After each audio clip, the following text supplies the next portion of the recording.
Hi friends, ഇന്ന് ഞാൻ കടലക്കറിയാണ് ഉണ്ടാക്കുന്നത്. അതിനുവേണ്ടി കുറച്ച് കടല ഞാൻ വേവിച്ച് വെച്ചിട്ടുണ്ട്. ഒരു പാത്രത്തിൽ കുറച്ച് എണ്ണ ഒഴിക്കാം. ഞാൻ തേങ്ങ വറുത്ത പാത്രത്തിലാണ് ഈ കറി വെക്കുന്നത്, അതുകൊണ്ടാണ് സൈഡിലൊക്കെ അങ്ങനെ. ഇപ്പോൾ കുറച്ച് കടുക് ഇട്ട് പൊട്ടിച്ചെടുക്കാം കേട്ടോ. അതിനുശേഷം അത്യാവശ്യം വലിയ സൈസുള്ള ഒരു സവാള അരിഞ്ഞിട്ട് അതിലിട്ട് വഴറ്റിയെടുക്കണം. ഇതിൽ ചെറുതായിട്ട് അരിഞ്ഞ തേങ്ങ കൊത്ത് ഇതിൽ ചേർത്ത് കൊടുക്കണം. പിന്നെ ഒരു മീഡിയം സൈസുള്ള തക്കാളി ഇതിലിട്ട് വഴറ്റിയെടുക്കണം. ഇവിടെ കരിവേപ്പില ഉണ്ടായിട്ടില്ല, അതുകൊണ്ട് അത് ഇട്ടില്ല. അതും ഇട്ട് കഴിഞ്ഞാൽ നല്ല അടിപൊളി ടേസ്റ്റായിരിക്കും.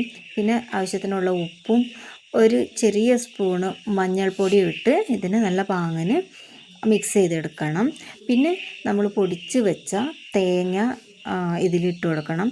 ഈ തേങ്ങ പൊടിക്കുന്ന ടൈമിൽ അതിൽ മല്ലിപ്പൊടിയും മുളക് പൊടി പിന്നെ ഗരം മസാലയും ചിക്കൻ പൊടിയും ഇട്ട് നല്ല പാങ്ങിന് വറുത്തെടുക്കണം. അതിന് ശേഷം ഇതിന് പൊടിച്ചിട്ടാണ് ഇതിലിടണത്. അത് നല്ല പാങ്ങിന് മിക്സ് ചെയ്തതിന് ശേഷം നമ്മൾ ഈ വേവിച്ച് വെച്ച കടല ഇതിൽ നല്ല പാങ്ങിന് മിക്സ് ചെയ്ത് കൊടുക്കണം.